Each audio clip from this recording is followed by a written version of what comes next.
mas também complementar aqui o que é o grande desafio para eles destravarem mesmo este potencial para emergirem aí como nova potência e aproveitarem aí esse entusiasmo que eles já têm internamente, como você colocou, mas materializar isso de fato e aí fica uma cutucada para nós mesmos, né? Não acabarmos, né, com o discurso de país do futuro que carregamos já há tanto tempo. Claro. Bom, vamos lá. Os indianos se tornaram uma nação independente em 1947, 2 anos, portanto, antes da Revolução Maoísta na China. E eu assisti um discurso muito interessante do primeiro-ministro Narendra Modi, recente, e ele disse o seguinte, que quando nós, indianos, completarmos 100 anos de independência, portanto, no ano de 2047, portanto, daqui a 23 anos, a Índia será um país desenvolvido. Né? Então, para isso acontecer, os indianos terão que percorrer um longo caminho, né? Porque se a gente olhar o critério daquelas economias chamado avançadas, né? Que, por exemplo, o Fundo Monetário Internacional utiliza, o último colocado é a Grécia. Né? Então, se a Grécia de hoje até 2047 crescer na média dos últimos 10 anos, e se a Índia crescer daqui até 2047, na média do que a Índia cresceu nos últimos 10 anos, em 2047, a renda da Índia ainda será apenas 60% do que é a renda per capita da Grécia. Certo? Vamos lembrar que a Índia é um país 2,5 vezes menor do que o Brasil, do ponto de vista territorial, e tem 7,5 vezes a população. Hoje nós somos 200 milhões, eles são 1,5 bi. O ano passado, como toda a gente sabe, a Índia ultrapassou a China como o país mais populoso do mundo, e ao contrário da China, né, que agora vai experimentar uma trajetória decadente, né, decrescente da sua população, em 25 anos a Índia ainda vai contribuir para uma coisa que a gente já falou no outro episódio, Guilherme, que é um aumento líquido na população mundial dos atuais 8 bilhões para 10 bilhões de pessoas em 2050. Agora, mais uma vez, escala importa.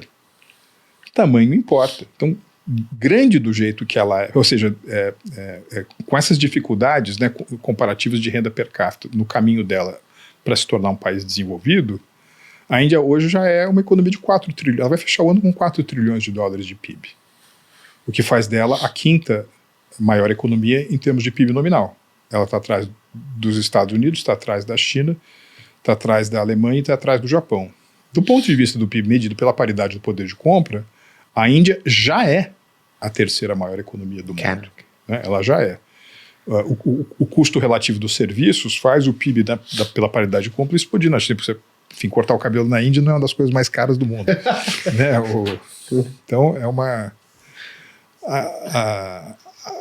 Então, o que tem... É interessante o que o Ricardo disse, né? O que tem de empurrando a Índia para frente e o que segura a Índia onde ela está ou puxa ela para trás. Então, o que tem empurrando a Índia para frente? Demografia, né? Você tem um aumento da população economicamente ativa. A pirâmide demográfica ainda traz benefícios incrementais importantes para a Índia, tá certo? E aí existe uma grande vibração por consumo, né? Se você é uma sociedade que tem renda per capita ao norte dos 40, 50 mil dólares, quando você tem aumento de renda, digamos assim, a propensão a poupar ou a propensão a investir fala mais alto do que a propensão a consumir. Se você é uma economia, como é o caso da Índia, você tem 2.500, 2.600 dólares de renda per capita, qualquer aumento de renda vai muito para o consumo. Daí ser tão impressionante esse número que a gente estava falando hoje, ou seja, daqui a 5 anos a Índia ter 800 milhões de consumidores. É muita coisa. Então é uma economia que vai ser, ao contrário do exemplo da grande ascensão chinesa, a grande ascensão indiana vai ser muito puxada por consumo. Tá certo? Bom, é um mercado de massa, é um mercado que é curioso também. Do ponto de vista infraestrutural, se você faz a comparação com a China, né? Os chineses tinham grande poupança, comprimiram salários, cresceram por meio de exportações e os recursos disponíveis eles colocaram em portos, aeroportos, ferrovias, etc. Na Índia, tudo isso é mais complicado. Está acontecendo também, mas em escala e velocidade menor do que os chineses. Então, os indianos que não são bobos pensaram o seguinte, bom, como é que eu posso aumentar a capacidade infraestrutural com baixos recursos? Que área da infraestrutura que eu vou escolher? Sabe o que eles escolheram? Telecomunicações, né?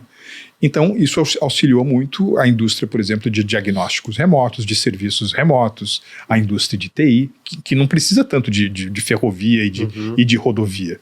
Precisa de uma excelente conexão celular, né, barata, e isso foi feito e automaticamente criou-se uma espécie de tradição em disseminação frugal de novas tecnologias. Reconhecimento facial, pagamento por meio de smartphones, né? Então tudo isso está ajudando a Índia. E é curioso que a velocidade, às vezes, dessas transformações tecnológicas ou tecnoeconômicas na Índia não é acompanhada pela velocidade burocrática na Índia. A Índia sempre foi considerado, o Martin Wolf, por exemplo, né, que visitou o país nos anos 70, quando ele ainda era... Pouca gente sabe, mas o Martin Wolf já trabalhou no Banco Mundial, né, nos anos 70. Trabalhou com o Bob McNamara nos anos 70. E hoje ele é o comentarista econômico mais influente do mundo. Ele teve lá e disse o seguinte, olha, a União Soviética parece uma máquina de eficiência comparado com a Índia. A Índia é o país mais burocrático do mundo. Eu próprio, na primeira vez que eu fui à Índia, quase 20 anos isso, eu recebi um e-mail, estava indo no dia anterior de pegar o voo, recebi um e-mail com a possibilidade de fazer o meu check-in digital. Não tinha visto isso em nenhum lugar do mundo. Então eu fiz o meu check-in no meu smartphone. Quando eu cheguei no aeroporto para embarcar, um oficial do aeroporto disse o seguinte, não, eu estou vendo que o senhor está com o check-in feito, mas onde está o papel? Ou seja, burocraticamente, você tinha já a viabilidade dele digital, só que você tinha que imprimir. Eu falei, puxa, eu não sabia. E agora? Aí ele falou assim, não, por favor, o senhor vai aqui. Aí tinha uma espécie lá de um despachante onde você podia imprimir.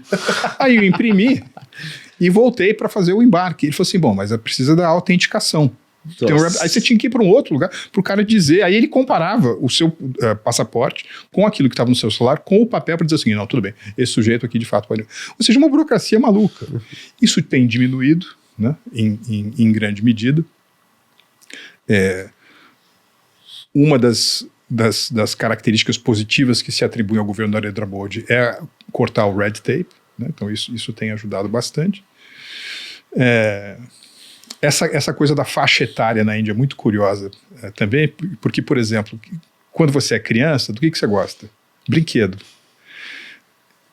Como brinquedos, na cadeia geral de valor, ainda é um setor industrial muito intensivo em mão de obra, ou seja, o custo relativo da força de trabalho conta no valor final, você teve uma diminuição do papel relativo da China como produtor de brinquedos e um aumento da produção de brinquedos na Índia.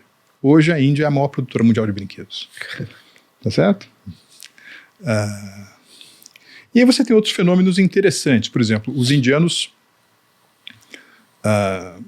gostam muito de ouro, né? Então, uma das coisas curiosas a observar é a corrente comercial entre a Índia e a Suíça. Oh, louca. Então, por exemplo, quais são as importações indianas que vêm da Suíça, né? Então aparece lá, tem importação de Rolex, tem importação de Audemars Piguet, tem joia, ouro. Então, alguma coisa que entra como passivo no balanço de comércio exterior da Índia, né, que é importação de ouro, na realidade acrescenta valor para o detentor indiano de ouro. E já tem tanto ouro na Índia que começa essa história de diversificação. Então, aparentemente, hoje você tem na Índia um investidor muito jovem, ou seja, alguém que está entre os 30 e 45 anos, que aumentou o seu apetite pelo mercado de equity. Então, não é só o investidor estrangeiro que está superpovoando a bolsa indiana. É o próprio investidor indiano e um investidor jovem, tá certo? E por que você tem isso também? Porque o exemplo das diásporas indianas no Reino Unido e particularmente nos Estados Unidos, né, quer dizer, você vai nesses departamentos de engenharia, ou você vai em Stanford, você vai em Princeton, está cheio de indianos, nas empresas de tecnologia, né, de cada 10 empresas, 9 são pilotados por um indiano. Todos eles conhecem aquela história de, bom, eu tive uma ideia, a ideia é boa, ela é disruptiva, eu preciso de capital, eu vou procurar angel investors, eu começo a operar, eu torno a minha empresa pública, eu vou para a Bolsa de Valores. Esse fenômeno, que é visto majoritariamente no Vale do Silício, né, nas empresas de base tecnológica nos Estados Unidos, está se reproduzindo na Índia. Né? Eu estava vendo, parece que hoje você teve 6 mil listings de novas empresas na Índia, ao contrário do resto do mundo, né, onde as empresas, muitas delas estão fechando capital, na Índia elas estão abrindo capital. 6 mil? 6 mil. Em quanto tempo? Eu não sei se esse é o número, eu acho que é o número dos últimos 5 anos.